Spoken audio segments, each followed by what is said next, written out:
Peter MWANGI, a young entrepreneur based in one of the informal settlements in Kenya's capital, Nairobi, resisted the urge to seek formal employment and sought to start a business of producing white charcoal from decomposable paper and sawdust.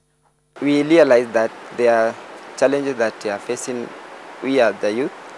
Firstly was the youth in our society was engaging in crime. Other was engaging with drug abuse and other things like prostitution and other things. So we decided that we can change our attitude through making things like working together as a youth, and also we empower the youth. Maybe he can have the self-reliant, maybe he can employ himself, because we are the white charcoal, we employ ourselves. We don't depend with people or in the company. We make the charcoal and we sell. With support from Junior Achievement, a worldwide organization dedicated to empowering youths on entrepreneurship, Peter and his team are able to meet their daily financial needs and see their business grow.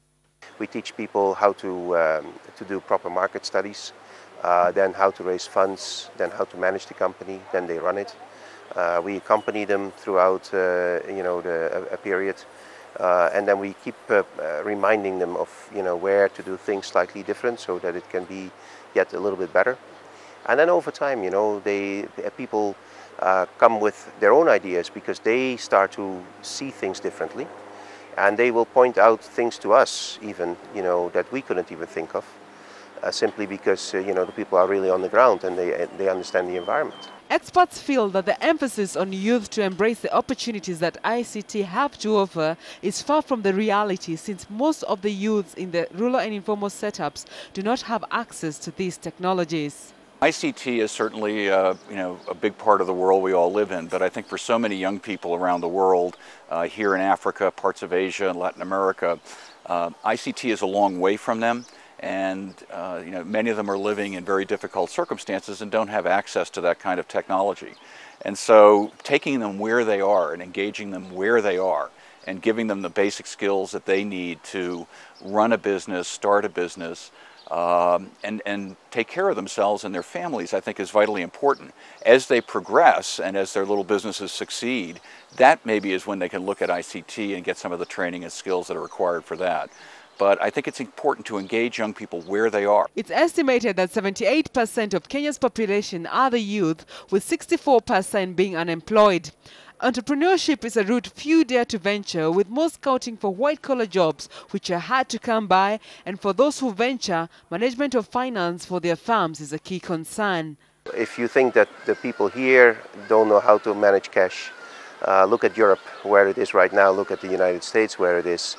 I would argue that I don't know whether they know how to manage cash also. They spend more than they make, and that is a problem.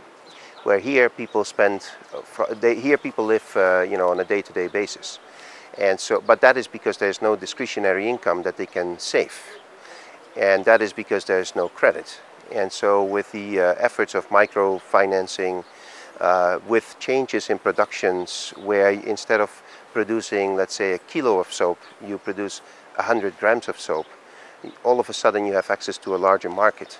Entrepreneurship is not only a concern for the unemployed, but also for the employed, where entrepreneurship within the organization is being emphasized for the employees to remain relevant on the job market. As the world is moving and as things are changing, the entrepreneurial spirit will increasingly also be demanded from employees that have a regular job.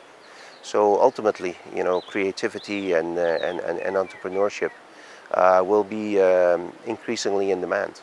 To support these leaders-to-be, the Kenyan government is also working hand-in-hand with the private sector to empower budding entrepreneurs. We have really improved our youth polytechnics. They used to be called village polytechnics. They are not village polytechnics anymore. You call them youth polytechnics, where we have a new curriculum that is based on skill training. Yeah? And with that curriculum, you go there and get trained as a mechanic, as a hairdresser, whichever, as mechanical engineering, electrical engineering.